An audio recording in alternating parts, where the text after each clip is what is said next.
It's It's my great pleasure to introduce Dr. Brad Dicianno. He's a physiatrist and bioengineer, professor and endowed research chair in the Department of Physical Medicine and Rehab at the University of Pittsburgh School of Medicine. He serves as a medical director and COO of the Human Engineering Research Laboratories. He's a medical director of the UPMC Center for Assistive Technology and director of the UPMC Adult Spina Bifida Clinic. His clinical interests are in the areas of spina bifida and assistive technology. His research interests lie in the intersection of disability, assistive technology, and values-based care. Specifically, he is interested in studying how technologies can improve outcomes for people with disability and also improve the delivery of healthcare and community-based services. Relevant technologies are mobile health, telemedicine, electronic medical records, interoperability, and research rehabilitation engineering devices such as wheelchairs. I personally have gotten to know him some through the Spina Bifida Association. He is incredibly involved there and has been instrumental in getting the first guidelines for the care of people with spina bifida, very comprehensive guidelines written and out there. So that was a huge lot for that community, and we're honored to hear from him today. Thank you, Courtney, for that introduction. I was really also pleased to hear about a lot of the work that's being done in your center, because I think we have a lot of overlap in our interests, and hopefully, what I present today will be of interest to a lot of you in terms of the types of work that you all do. And please feel free to ask questions as we go along. I'm going to just try to talk today a little bit about how our research with technology came to be, to kind of take you through on a journey through some of the clinical programs that we've had and how they inspired the technology that we work with, and also just kind of a tour of our laboratory as well, so you can get a sense of some of the other things that we do. To just start off, as far as disclosures, the research that was done for the projects that I'll talk about came from a variety of different foundations and federal agencies.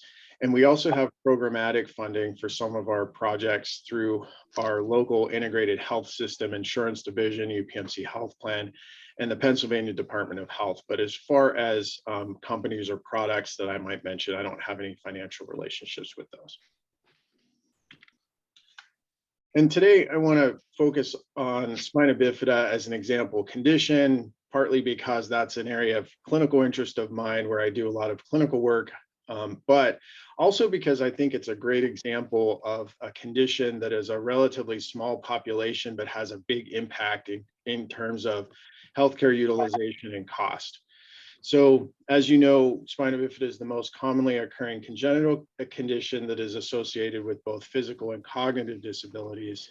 About 160,000 people in the US with spina bifida, but the majority of people today who are living with spina bifida are adults. Most people probably outside this group think of spina bifida as a pediatric condition, but as we know, people are living much longer. We did a survey study of primary care practices and found that a lot of primary care physicians are not really attuned to how to take care of people with spina bifida. And our national survey studies have shown that about 50% of adults with spina bifida live in a state where there's no adult spina bifida clinic, and over 75% can't identify a PCP. And if you survey adults with spina bifida and caregivers, overwhelmingly, the number one concern that they'll say that they have is that they have lack of access to care to competent providers. When we look at children with spina bifida transitioning to adult care, there's really limited access throughout the US to dedicated clinics. There's about 23 clinics in the United States that are spina bifida clinics that say that they care for adults. And 13 of those clinics are combined ped adult clinics. There's also an issue with lack of training of adult specialists, especially adult surgical providers who don't really know how to care for patients who've had some of the complex surgeries that some of the pediatric specialists carry out. We also have an issue with hospital policies that enforce transition by around age 18 to 26, which force us to really discharge patients who may have nowhere to go after they leave our pediatric system. And we, in our survey study where we surveyed PCPs throughout the state of Pennsylvania, we asked them if they knew about our healthcare guidelines for spina bifida care. 43% said they weren't aware of them. 14% said they were aware of them, but they don't use them. And 29% weren't really sure whether they use them or not. So it's pretty concerning that we have a lot of care providers who don't really know what the standards of care are for this population. If you look at adolescents and young adults with spina bifida, about 74% of them who are hospitalized also have 4 or more other chronic conditions besides spina bifida. And over 20% of them who are discharged from the hospital are readmitted again within 30 days of that discharge. And those with public insurance or state-funded Medicaid insurance plans have much higher rates of readmission and ER visits, especially for urinary tract infections. The higher the age goes, hospitalization readmission rates increase. And if you look at the top reasons for why these folks go to the hospital and ER, it's primarily a lot to do with infection, kidney infections, UTIs, sepsis from those sources, also sepsis from wounds, pressure ulcers specifically, and there's a 1% mortality rate in this young age group. Focusing more on UTIs, there was a study out there looking at adults with spina bifida who have Tennessee Medicaid, who had 4 times the hospitalizations of those without spina bifida, and 4 times the hospitalizations compared to those with employer-based insurance without spina bifida. And another issue is that a lot of folks don't understand what a true UTI is. Because these patients cath, they oftentimes have asymptomatic bacteriuria, which can be misdiagnosed as a UTI and send the patients down a wrong treatment pathway and delay treatment for what's really going on. And some studies show that people with spina bifida are hospitalized once every 2 years. The rates of hospitalization due to UTI are about 22 in 1,000 in those with spina bifida compared to a much lower rate in those without spina bifida. And one study said that reducing hospitalization by about 50% would save $4.4 million per 1,000 individuals with spina bifida. So clearly an area where we can make significant improvements in care. And looking at cost, there was one study that looked at all hospitalizations related to spina bifida in 2006, which cost $1.2 billion, which increased to $1.8 billion by 2014. At that time in 2014, the median charge for an ER visit was $2,400, hospitalization over $30,000. And those with pressure injuries who were hospitalized, who had spina bifida, had 10% higher cost and 24% longer hospitalizations than those with pressure injuries who did not have spina bifida. So to take you on a little journey through what our model looks like, on the pediatric side at our children's hospital, we have a classic multidisciplinary clinic model where all of our specialists are embedded within the clinic. And when the patient comes in, they see all these different specialists. There's linkages to other specialty clinics. They can get same-day labs and radiology services. And the pediatric clinic is funded by our state Title V grant funding from the Pennsylvania Department of Health. On the adult side, however, we have kind of a unique model. It's really difficult, as you know, in the adult world to have a classic multidisciplinary model like we have on the pediatric side. So our adult clinic is embedded within the Department of PM&R. So there's myself, physician assistant, nurse. We also use our Title V grant funding to pay for a dietitian, a personal trainer who happens to be a person with spina bifida who's trained in adaptive sports. We have a peer counselor and somebody who serves as our data coordinator for our national registry and an orthotist. And then we have of course, linkages with adult specialists, some of whom do same-day scheduling with us, and again, same-day radiology and lab services. We also have a dedicated assistive technology clinic where folks come for wheelchairs and other assistive devices. And so we use the GOT transition framework. We look at percent of patients completing transition. We do transition self-assessments and surveys of patients to understand their experiences in the transition process. I would say that a lot of issues that we encounter is that, you know, Children's Hospital does have a age 26 hospital transition policy. We have had issues with some patients having out-of-network coverage for some of our specialists. So their insurances may not cover in some cases the only specialists who really know how to care for them. We have 2 separate locations and 2 electronic medical records. All of our surgical specialists aren't embedded within the adult clinic. And then we also have a hospital-based clinic on the adult side, which does incur some copays. I would say those are the downsides of our model, but we've tried to overcome that with some of our programming that I will talk about a little bit more. So what I think why our program works is that both of our programs are embedded within PM&R. We use a transition summary that allows us to communicate between the pediatric and adult clinic in terms of each patient's transition needs as they come over to us. A physician assistant bridges the gap, so she works with me on the adult side and also sees the older children on the pediatric side so that they have someone that they know before they come over. Our Title V funding also provides some patient assistance funds that allows us to reimburse patients for some of their out-of-pocket expenses. We have people with spina bifida who are some of our employees who can make really good bonds with the patients, good rapport. Like I said, we have an assistive technology clinic and other specialists that work in close proximity with us.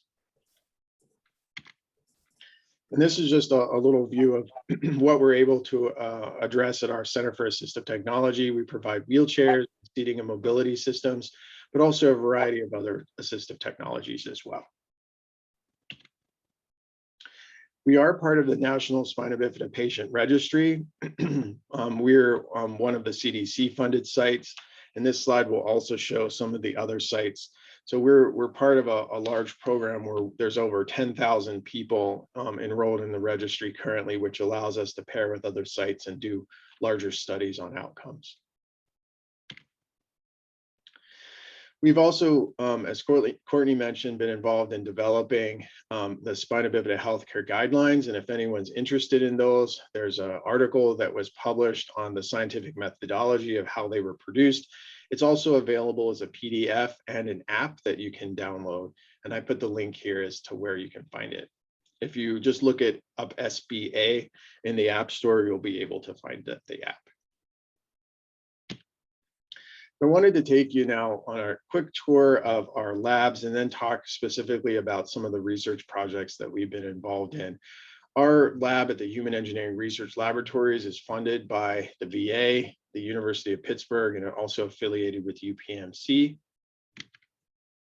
Our mission is to improve the mobility and function of people with disabilities through advanced engineering and clinical research and medical rehab. And our vision is really to create a world where people have unimpaired mobility and function for full participation in society. And at each point in time, we have probably over 100 projects going on at any given time. So what you'll see today is just a small slice of what we do. We're located in a complex called Bakery Square, which is named that way because it literally was a Nabisco bakery many years in the past. But this part of town is a technology sector, so we're co-located with Google. There's 2 other buildings like this that are connected to our building, and they house other technology companies as well, including Philips. So it's a really nice innovation environment to be seated within. And you're welcome to come visit sometime if you ever want to take a tour. We do are a lot of participatory action, design, and research where people with disabilities are at the center of what we do. So periodically we'll do large survey studies, focus groups, and other types of research to really understand the needs of people and what they want us to focus on. And currently, our research focuses on 4 big domains based on the feedback of our constituents. So one of those areas is advanced wheelchair design. We do a lot with wheelchair robotics and also alternative power sources for wheelchairs. So recently, we've developed a wheelchair that's powered by compressed air. It has no electronics, no battery, so it's completely waterproof, and it's being used in a water park currently in Texas for children with disabilities and also in some big box stores. The second area is smart devices. So that's where we'll focus some of the talk today. We have a lot of interest in wireless technologies and mobile health, for example. The third is human machine interfaces. So an example would be brain computer interfaces that allow you to control peripheral devices like robotic arms. And then fourth, robotics and intelligent systems. So one area, for example, that we're moving into now is autonomy. So we have a large grant from the Department of Transportation looking at autonomous vehicles and how they'll be able to become accessible someday for individuals with disabilities. This is just some photos of our lab. The top picture shows one of our big high bay areas where we have a lot of modular research projects. We have a big virtual reality system in the back. The second picture is our testing lab. So we're also an independent testing facility for assistive technology. So if you design a wheelchair, you can send it to us and we can test it according to international standards to tell you whether there's issues with durability or safety. The third picture is our prototyping facility. So anything that we design, we can build on site. That includes really working with any type of material and also building all the electronics. So we can build circuit boards and all the circuitry for any robotics that we design. And then the bottom picture is our robotics lab. So my research specifically looks at the intersection between assistive technology, disability, and value-based care. There's lots of different technologies that I'm interested in, but mobile health kind of lies at the center of all of these, and that's why I wanted to talk about that today. So I'm going to talk a little bit about some of the healthcare utilization studies we've done, just because we started recognizing spina bifida and other conditions as really being an issue with overutilization and an area where we can make improvements.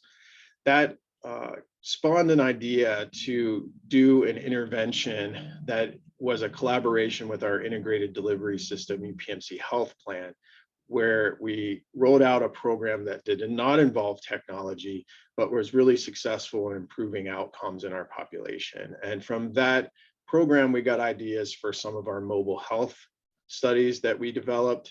And I'll talk a little bit about some of the usability, accessibility, and studies and clinical trials that we've done with the mobile health system we developed.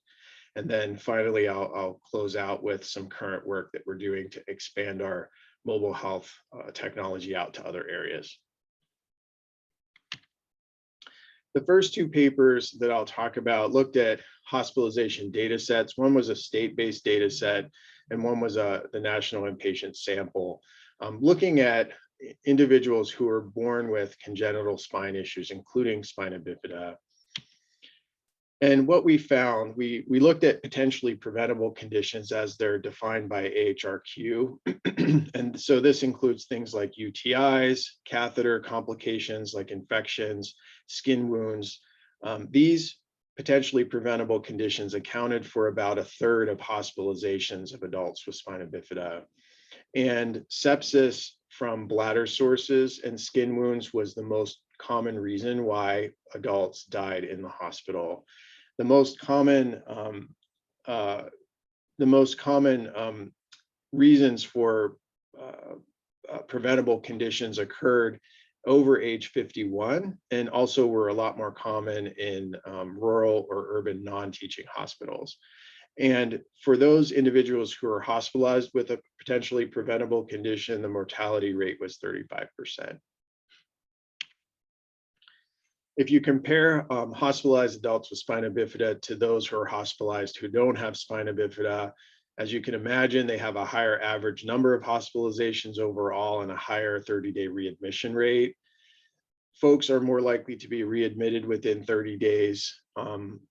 If they're between 18 to 39 years old, their readmission rate is 2.5 times that of an age-matched peer group. And those who were over 75 years old with spina bifida had a 40% readmission rate. So those studies led us to develop a wellness program, and we developed it for people with spina bifida and spinal cord injury by partnering with UPMC Health Plan, which is the insurance division of our integrated system. And what we did was we broke it into two pieces. Folks who had that insurance plan could opt into additional care coordination, which would be provided free of charge. They would be assigned with a mobile nurse who would visit them quarterly in their home for 2 years, and they had to sign a contract to enroll in that.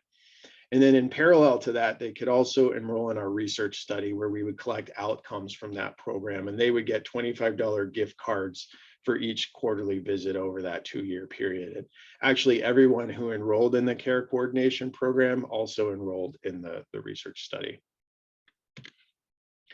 So we screened over 200 of our patients and ended up enrolling 65 people who completed a baseline visit, and then 52 people were left who completed the entire 2-year study. And it was a mixture of individuals with both spina bifida and spinal cord injury. We measured a lot of different outcomes, especially related to health and experience of care. At the end of the first year of enrollment, we saw significant improvements in PASIC, which is a measure of a person's perception of their care delivery, and also their scores on a knowledge quiz, which tested their knowledge about their own condition and what can be done for prevention. But by year 2, all of our measures improved significantly. That included measures of function, depressive symptoms, quality of life, and their ability to rate their health as good or better. We also looked at utilization. We were interested in inpatient admissions and ED visits, both for any reason and also reasons specific to preventable conditions. And interestingly, what improved by year 2 was ED visits for any reason. If you look at the number of events in the year period before they enrolled in the study, this cohort had 112 admissions to the ED.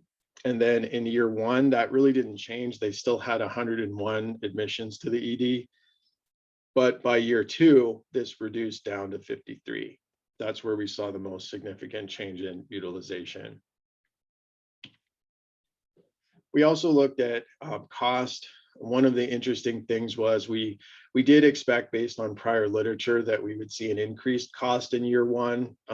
Typically in these kinds of programs, when you start uncovering problems, there's a lot more to treat. And that's what we did see, specifically related to costs related to preventable conditions. And the PMPM is per member per month. So at baseline, the group was costing about $590 per member per month for costs related to preventable conditions. At year 1, it was over $800 and then back down to $540 by year 2. The total cost, if you factor in the cost savings and the expenses, the total cost to roll out our program was $150,000. So from this study, we learned that really you're able to, at a relatively reasonable cost, a cost approximately for what it would cost us to employ a full-time nurse, you can achieve good health and experience of care outcomes. You will likely see cost increase in year 1 of enrollment and probably then come back down after year 2. But this was only a trend, it wasn't significant. But what was really interesting was that we shifted a lot of ED care to the outpatient clinic, which we think has value. And the health plan did a ROI calculation, and they calculated that if we had 800 members, 6 teams of clinicians, and enrolled folks for at least 2 years, we would have a positive return on investment of 1.75. But that's really hard to achieve when you have a mobile nurse who's physically going out to visit patients. You would have to have these teams monitoring large numbers of patients. So we started thinking about what role technology could have in rolling out a program like this. Maybe it's more feasible to do something like this in a virtual format. And this was way before the pandemic as well.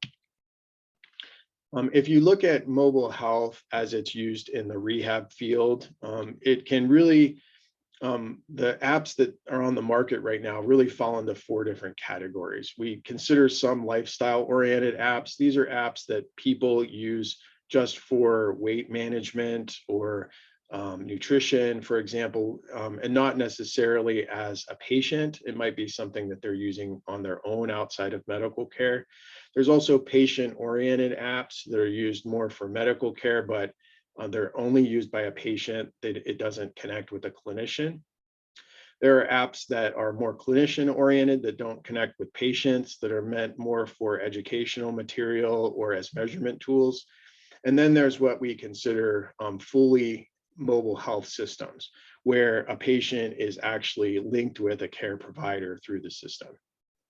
We did a systematic review of all the apps that have been within published literature. We looked at over 8,000 studies in the literature, but only ended up including about over 100 studies that featured these types of apps. What was really disappointing was that if you looked at the studies that were actually randomized controlled trials, there were only 9. And if you look at those randomized controlled trials, only 5 involved mobile health, fully mobile health systems. Now I'll take you on a little step through what our mobile health system is and how we've been using it. We developed a system called the Interactive Mobile Health and Rehab System, or we call it I'm Here. And it allows a client or patient, in this case, to use a smartphone or a tablet. And then that client's data will flow to a portal that is web-based that can be monitored by a clinician or a care manager or really any type of provider. And we also have an interface for a caregiver that is also either through a tablet or a smartphone. And all of these users can share data and communicate with each other. We have 25 plug and play modules. So what you see here in the little squares are what we consider modules, and each one has different functionality, and you can give modules to patients depending on their different needs. So let's say, for example, if somebody needs to monitor their skin for wounds, we would give them the skin module. If they don't need that, then we wouldn't give them that module. The system was designed so that it could be used by a variety of different users in different roles. And the idea is that, though, with all of our care models, the client is at the center of the care team. The integrated delivery model that we started using also allows us to integrate peripheral devices, so e-scales, activity monitors, and then the data from the client can flow to somebody like a service worker or a case manager at an organization or within a hospital who's monitoring their data. And then again, like I said, we have interfaces for family caregivers, peers, or even paid types attendant care workers who may be coming into the home as part of home-based services. Our apps were also made to be accessible. We've done lots of accessibility studies where you can use app features within the app itself, in addition to accessibility features that are on the phone, to customize the app in different ways so that it makes it easier to use. So you can change the color and contrast of the background. You can change the text size and button size and positioning of the buttons, depending on what your individual needs might be. Our mobile health systems also has store and forward technology, which means that if you live in an area where there isn't good cellular signal or Wi-Fi, it will save all the data and forward that data again once you reconnect. Our features can be bundled. So if you have people with different conditions, you can bundle the features and deploy them to different patient groups based on their needs. And the app is also adaptive. So over time, if your patient learns self-management skills and doesn't need some of the modules, you can remove them. And if they need new, more advanced modules, you can add those in over time. Besides accessibility, the app also allows you to schedule appointments. It sends you reminders and notifications that I'll talk a little bit more about in a minute. It allows us to administer surveys or quizzes or allow patients to report symptoms. You can upload photos. You can secure message other users of the system. You can set goals and monitor how well you're doing with those goals and receive feedback about your goals. And we also have a pretty sophisticated section where we provide lots of different educational materials. The picture on the left is an example of a type of survey that we can deploy. This is something that we use for mood, but we can deploy a lot of other types of surveys to collect patient-reported outcomes. We also have the ability to set schedules and reminders. So this is the telecath app, which is meant for a patient that self-catheterizes their bladder and maybe has a hard time remembering how to stay on track with catheterization. They can set cues to do their caths, and then they can report issues and record their issues with incontinence or symptoms like of a UTI. And the third picture is an example of goal setting. Patients can set their own goals. They can mark how well they're doing with the progress of those goals, and then get feedback from people who might be monitoring their situation. Like I mentioned before, we have a very large educational material database where we've created lots of materials for different types of situations. The material is based on different reading levels. So it depends what might be appropriate for the patient. So if you have someone with a cognitive impairment, you may want a lower reading level. It's also meant to be really interactive. So we have lots of different types of pictures, videos, and audios embedded within that educational material. We have an app for medication management. This allows patients to have a list of their medications that can be adjusted by somebody remotely as well, and they can put reminders in there to take their medications and a lot of information about each med so that they remember what it looks like, what it's taken for, and other purposes.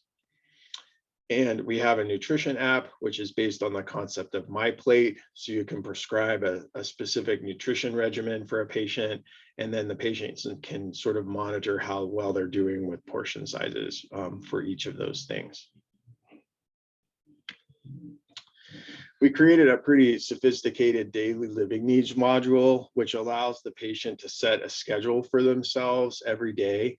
So let's say they want to list their tasks out for the day, which might include, making meals, dressing, bathing, grocery shopping. They can put that in their app, and then they can also assign some of those tasks to a caregiver. So the caregiver on their end can see what tasks they need to help with. And if they're a professional caregiver that works for an agency, they can check whether they've done those whether they've done those tasks for the user. They can also report their clock in and clock out time, and it helps them report back to the agency about what they're doing to help the client. And then this is an example of our physical activity module. It allows users to monitor how much physical activity they're getting in different areas and allow us to give them a prescribed exercise regimen. And we've included a lot of options for different adaptive exercises. We have the way to really centralize all the monitoring. So we've created a dashboard with alerts. So if you're a person who's monitoring a cohort of patients using the system, you can see them all on a dashboard, and you'll get alerts whenever they submit data that could be concerning or might need attention. Role-based access allows different types of users to have access to different types of data. We can create customized reports depending on what type of data you would like to see and how much data you want to see condensed at a time. So you could see a report, that's sliced and diced by, weeks or months or years, however you want the data to be displayed. And the goal is to really help with triage, communication, and care coordination. And here you can see kind of the different ways that we display some of the data to the users. Here's an example of the workflow that we use for uploading wounds. This allows a patient to report a wound through the system and provide a lot of detailed information about the wound. And then on the portal side, the person monitoring the system would get an alert that shows that a wound was submitted, and they can watch how that wound has improved over time with their treatment. Like I said before, we provide a lot of different options for how users can receive notifications in their notification center as scheduled alerts. They can get positive feedback from clinicians or caregivers. And we also have a reward center where you can earn points for different self-care activities. And then depending on the program, you can convert those points into different things. In some of our work, we allow users to spend their points to customize their app further and add like fun features to it, which is especially nice for kids. So to date, we've done studies on over 200 people with different disabilities and chronic conditions of all ages, and including professionals and support personnel of different stakeholder types.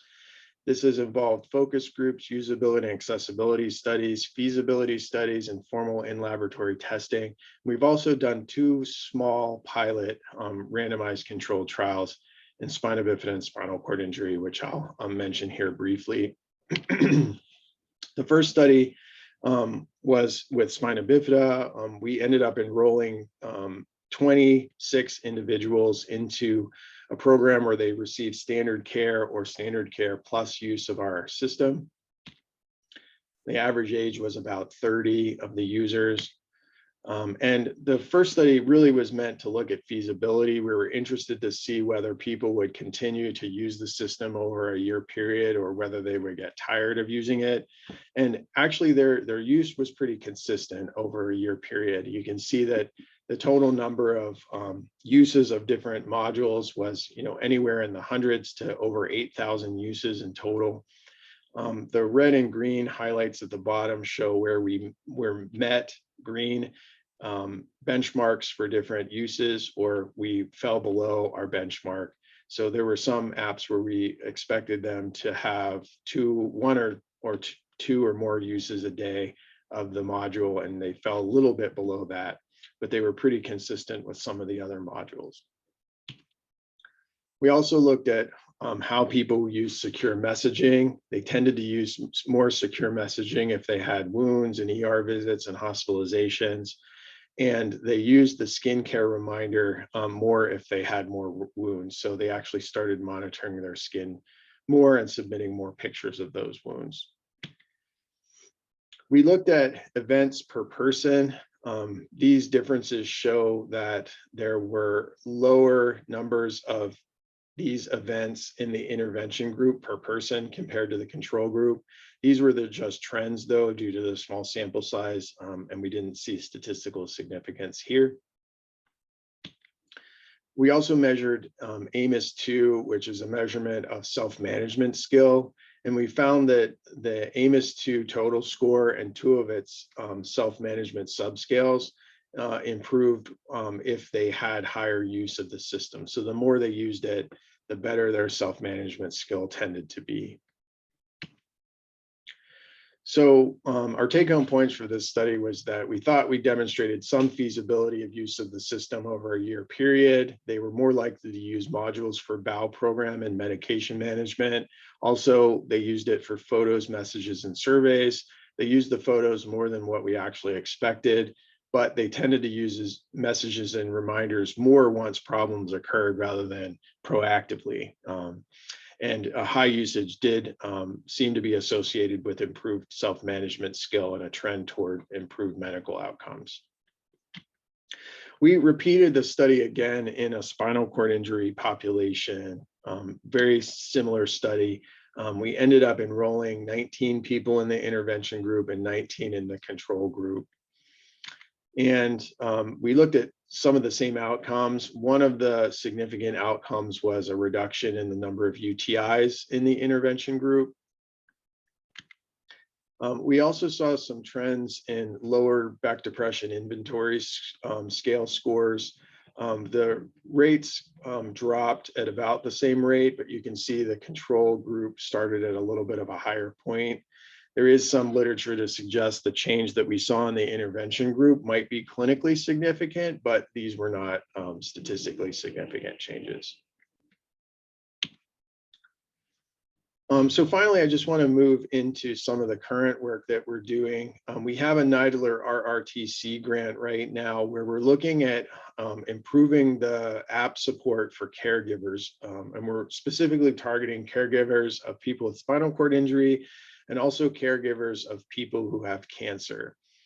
And what we're doing is we're providing a lot of different resources and interventions for the caregiver for their own health.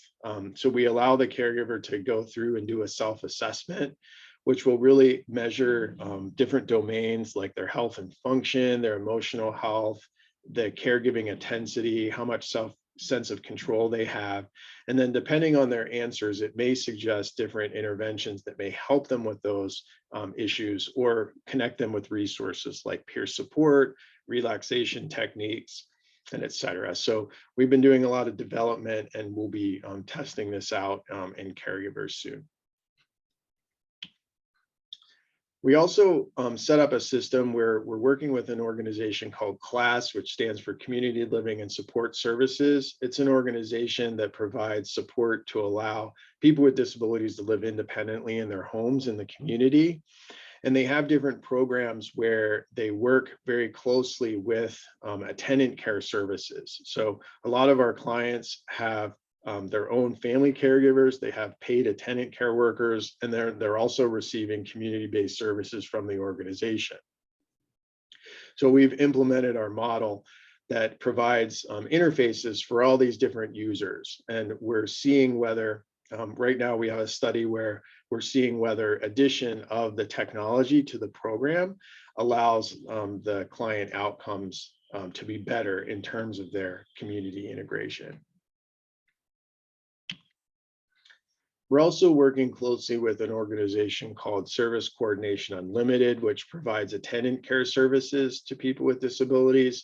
And they get funding through a managed care organization to provide these services. And they're required to submit very detailed reports back to the MCO about different things that are occurring with each of the clients. And the organization originally was struggling with how to do these assessments, but it's because they would have to spend hours on the phone with each of the clients and ask them lots of questions. And the client sometimes was hard to get a hold of, or they might not remember certain things from months ago. And so we developed a system so that the client can report things along the way as they experience them, and it will create a detailed report for the organization, which allows them to fill out the report that they're required to submit to the MCO. So that was just a brief kind of overview of some of the work that we're doing. We have a website for our lab if you're interested in seeing some of the other work that we do. We also have some videos on the lab's website, which will allow you to take a little bit of a tour and see some of our fabrication facilities. And we post a lot on LinkedIn. So if you're interested in the work that we do, feel free to connect with us and share your work as well. And I think we have a few minutes for questions.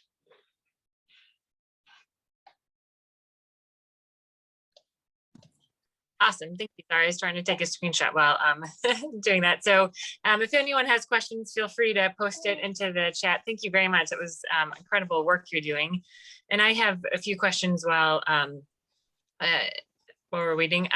First, how did you design your app? Like, did you get a company, or it looks like someone else had this question, to help you with, or was it in like the expertise that you had from the people that you work with? Or it's very impressive, it's very complex, and I I could not do that.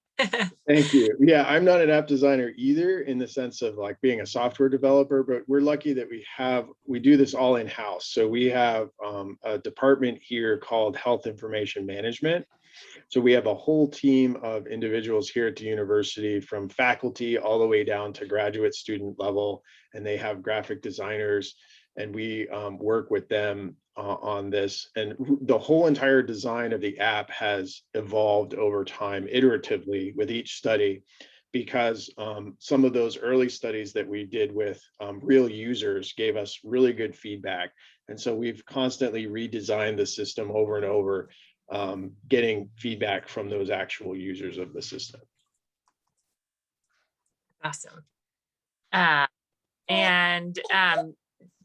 David, go ahead and ask your question. Thank you. I was also very impressed to see an app that is close to the sophistication of what we see with gaming. You know, like you can do anything with games, and you wonder all of that expertise that is invested in games being applied to healthcare. So congratulations. My question is this: you describe mental health indices as outcomes.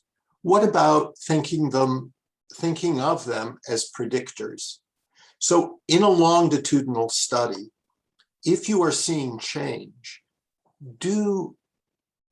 which precedes the change? Do you see mental health changes that then lead to better adherence? And if that's the case, then would one reconfigure some of your interventions and investment in resources?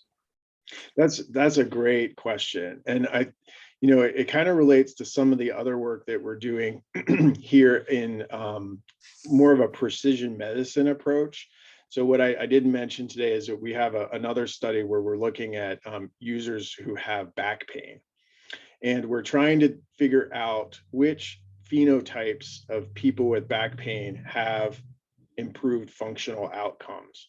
And that's a good example of a situation where, mood would be a predictor in terms of outcomes. And what we haven't done yet is kind of look at all of the interrelationships among all these different variables that we're collecting, and figuring out how we can utilize data that's coming from lots of different sources, activity monitors, patient-reported outcomes, data that's coming from the EMR, and how do we put those into a sophisticated model and use that for prediction.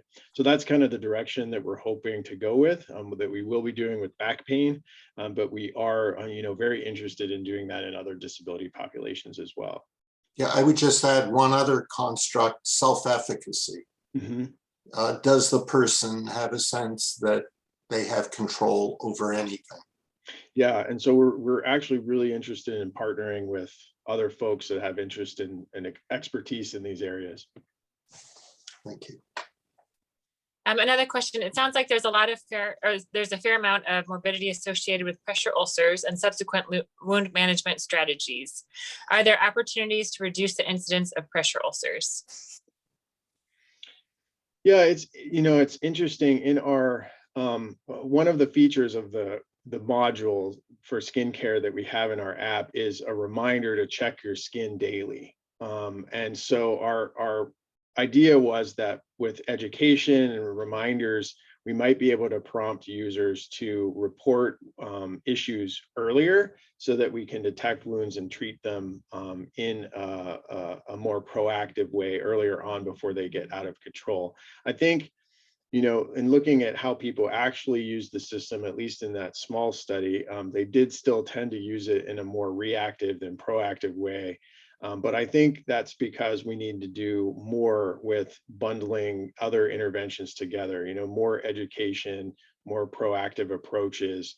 I still think pressure ulcers are going to be a big issue for this population, but if we can catch them early and treat them on the outpatient side before the patient needs to be hospitalized or have a surgery, that I think will make a big difference in some of our utilization measures and cost. Are you able to track how users use the app, like what they spend their time on in different amounts? Okay. And do you find when it comes to the educational materials that they prefer videos versus written materials? Yes, that we have tried to reduce the amount of text in our educational material, because we do find that users prefer multimedia, like they like a variety of different media when it comes to the materials. And it also affects accessibility, how much text and where you place it and how you place the photos and videos on the screen affect the accessibility of the app. And what we're always trying to do is make the app as easy to use as possible. So if you have dexterity issues or cognitive issues, you don't have too much difficulty navigating through the app. So it's always a balance between presenting information in the right way and also how you present it visually on the screen in terms of organization. And you mentioned that that like there's different levels of reading depending on their cognitive level for the education. How do you decide, or how did they decide which level to read? Does that make sense? Right. What we would do is we would try to do an assessment when we can bundle the information and deploy it to individual users in different ways. So what we would do is do sort of a little intake or assessment for each user, and then sort of decide which material to bundle and deploy to that individual person. Awesome. Okay. And there's another question. It seems like there'd be great opportunities for collaboration with the VA, particularly with respect to the spinal cord injury population. Is this an area being pursued by your center? We would love to pursue that. It's very hard. Our app and all of our technology was built and developed on the university side. There's a lot of issues with implementing IT within the VA because they have much different standards for data privacy, data storage, how you can store data on different servers. So we haven't found that solution yet, how to implement it in the VA. We would love to. There's actually spinal cord programs that we work with that are interested in using it. We just have to figure out policy-wise how to make that happen. And if I don't know if you work in the VA, but if you have suggestions, that would be fantastic.